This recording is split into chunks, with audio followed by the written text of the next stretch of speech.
Okay everyone, सो आज का topic है लॉज ऑफ केमिकल कॉम्बिनेशंस। कुछ 4 या 5 लॉज हैं हमारे पास। पहला जो लॉ है वो है law of conservation of mass. Meaning बड़ा सिंपल है।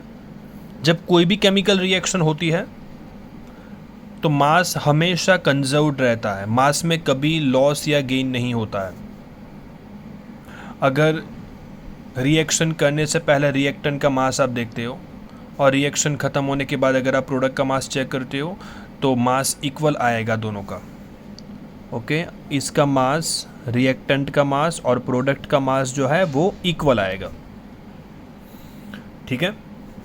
अगर मान लो हमने एक्सपेरिमेंटल बेस पे इसको प्रूव करना चाहा एंड अगर कुछ लॉस या गेन आया तो टेंशन नहीं लेना है, वो एनर्जी के फॉर्म में बाहर गया होगा या एनर्जी उसने एब्जॉर्ब की होगी according to the equation E is equals to mc²। Energy mass में कन्वर्ट हो सकती है और मास एनर्जी में। तो एक्सोथर्मिक रिएक्शन में प्रोडक्ट का मास कम आएगा और अगर एंडोथर्मिक रिएक्शन है तो प्रोडक्ट का मास ज़्यादा आएगा, लेकिन लॉ बाकी हर हाल में सही है। This is not applicable for nuclear reactions. वैसे भी न्यूक्लियर रिएक्शंस जो होती है they are not actually chemical reactions. Okay. Second law है लॉ ऑफ डिफाइनाइट या कांस्टेंट प्रपोर्शन। सी, हमारे पास कोई एक कंपाउंड है, कोई भी कंपाउंड आप अलग अलग मेथड से बनाओ, 2 मेथड यूज़ करो, 3, 4, 5, 15 मेथड से बनाओ, कोई फ़र्क नहीं पड़ेगा। वो कंपाउंड के अंदर जो एलिमेंट है ना उसके परसेंटेज हर कंपाउंड के अंदर सेम आएंगे। अगर वो कंपाउंड कोई भी मेथड से बनाया हो, कंपाउंड बनाने की मेथड कंपाउंड के अंदर प्रेजेंट एलिमेंट के परसेंटेज बदल नहीं सकती। CO2, जैसे मैंने यहाँ पर एग्जांपल लिया है CO2 का, जिसको बनाया है C+O2 CO2 से, इसको सैंपल A बोलेंगे। कैल्शियम कार्बोनेट को डिकम्पोज करके बनाया है, इसको हम बोलेंगे B सैंपल। और सोडियम बाइकार्बोनेट के अंदर एसिड डाल के बनाया है, इसको बोलेंगे C सैंपल। तीनों को अलग अलग कलेक्ट करके मैं कार्बन और ऑक्सीजन के परसेंटेज चेक करूंगा तो सबके अंदर कांस्टेंट या तो डिफाइनाइट ही होंगे। That is but obvious. Okay, compound बनाने की मेथड, कंपाउंड के अंदर जो एलिमेंट्स है उसके परसेंटेज कभी बदल नहीं सकती। चलिए, अगला है law of multiple proportion. Statement को बाद में पढ़ते हैं, पहले इसको समझ लेते हैं। कोई भी दो एलिमेंट कंबाइन होता है लाइक C एंड O, और अगर 2 या 2 से ज़्यादा कंपाउंड बनाते हैं, C और O अगर मिलते हैं तो कार्बन मोनोऑक्साइड और कार्बन डाइऑक्साइड बनाते हैं। When 2 elements combine to form 2 or more than 2 compounds, तो क्या, तो बोला है लाइक कार्बन का मास यहाँ पर 12, O का एटॉमिक मास 16 और CO2 के अंदर कार्बन का मास 12, 2 O है तो 32। Fix mass of one element, किसी एक का mass fix mass of one element which combines with different masses of another element, जो दूसरे के मास के साथ कंबाइन होता है, ये एक सिंपल मल्टीपल होगा। देखो 16 2s are 32, चेक करो। ठीक है। 12 ग्राम कार्बन जितने O के साथ कार्बन मोनोऑक्साइड में कंबाइन होता है उससे डबल O के साथ कार्बन डाइऑक्साइड में कंबाइन होता है। इसका एक और एग्जांपल हम चेक करते हैं। जैसे कि हमारे पास है नाइट्रोजन और ऑक्सीजन, जो ऑक्साइड बना सकते हैं N2O, NO,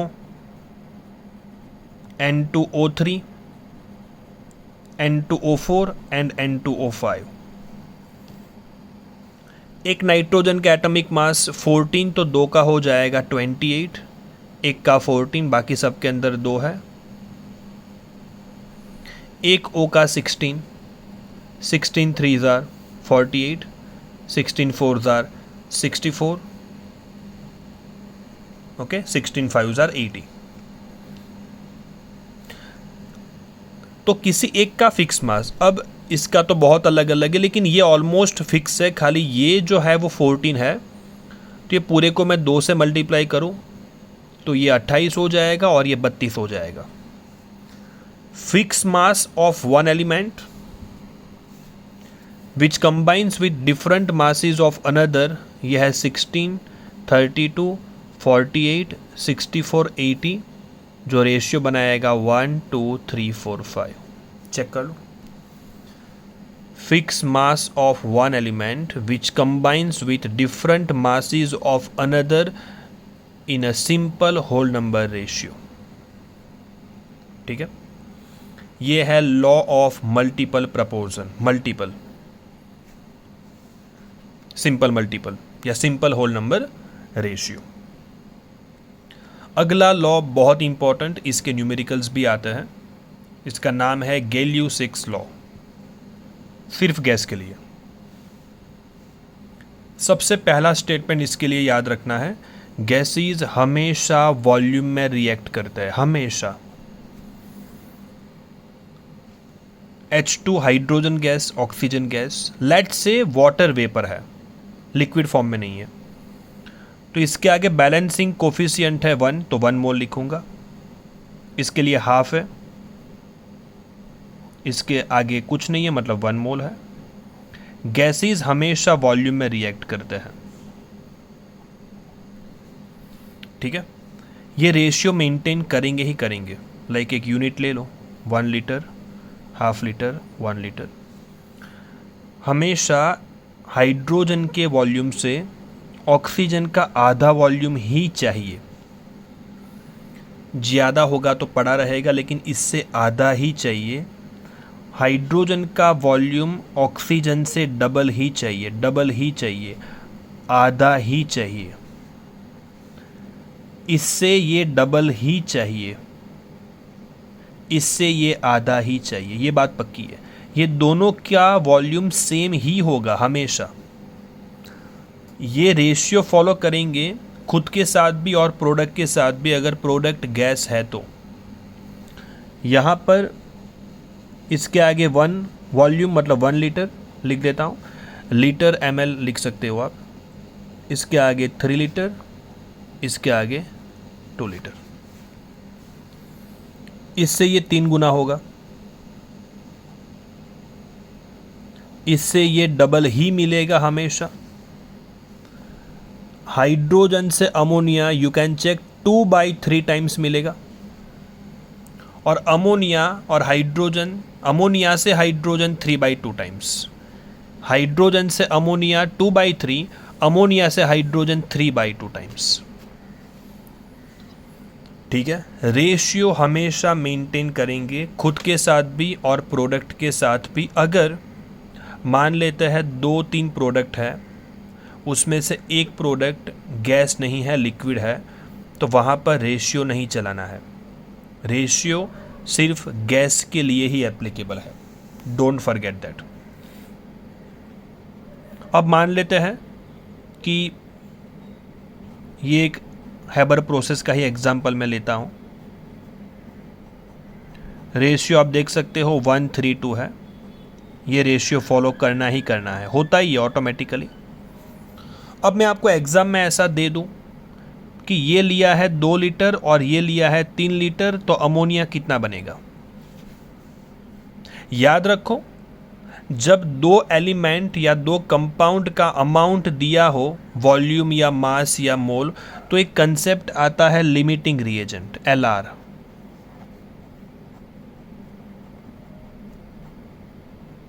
मतलब आपको अमाउंट चेक करनी पड़ेगी।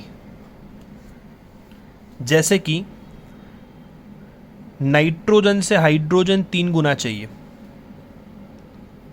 तो अगर कंप्लीट 2 लीटर नाइट्रोजन को कंज्यूम करना है तो इसका 3 गुना होता है 6 लीटर। 2 लीटर कंज्यूम करने के लिए 6 लीटर हाइड्रोजन की रिक्वायरमेंट है, आपके पास सिर्फ 3 है। तो इसकी अमाउंट रिक्वायर्ड अमाउंट से कम है, इसको बोला जाता है लिमिटिंग रिएजेंट। आपके पास ये जितना चाहिए इसके लिए वो नहीं है, this is called limiting reagent. Limiting reagent की अमाउंट रिक्वायर्ड अमाउंट से कम होती है, ड्यूरिंग रिएक्शन पूरा कंज्यूम हो जाता है, और लिमिटिंग रिएजेंट को ध्यान में रखते हुए बाकी सबकी अमाउंट को डिटरमाइन किया जाता है। ये 3, तो ये उसका 1/3 मतलब 1 लीटर जाएगा, देखो रेशियो फॉलो कर रहा है, और ये 2 लीटर बनेगा। आपका आंसर है 2 लीटर अमोनिया बनेगा। भले आपने 2 लीटर नाइट्रोजन लिया था, यूज होगा सिर्फ 1 लीटर, बाकी का 1 लीटर जो है वो बचेगा अनरिएक्टेड, बाकी का नाइट्रोजन बचेगा अनरिएक्टेड। ठीक है, जब सम्स की प्रैक्टिस करेंगे तो हम लिमिटिंग रिएजेंट को और देखेंगे, इसके लिए प्रैक्टिस चाहिए हमें। ठीक है, लिमिटिंग रिएजेंट का मतलब होता है जिसका अमाउंट रिक्वायर्ड अमाउंट से कम है, सिंपल। चलिए, उसके बाद अगला जो लॉ है वो है एवोगैड्रोज लॉ। ये भी गैस के लिए। लॉ का स्टेटमेंट एकदम सिंपल, टेम्परेचर प्रेशर की कांस्टेंट एक डिफाइनाइट कंडीशन में equal volume of all gases contain same number of molecules. अगर टेम्परेचर प्रेशर कांस्टेंट है और वॉल्यूम भी सेम है, ये मैं एक सर्टेन वॉल्यूम का कंटेनर बना देता हूँ, अलग अलग गैसेस से N2 है, कार्बन डाइऑक्साइड है, मीथेन गैस है, टेम्परेचर प्रेशर कांस्टेंट,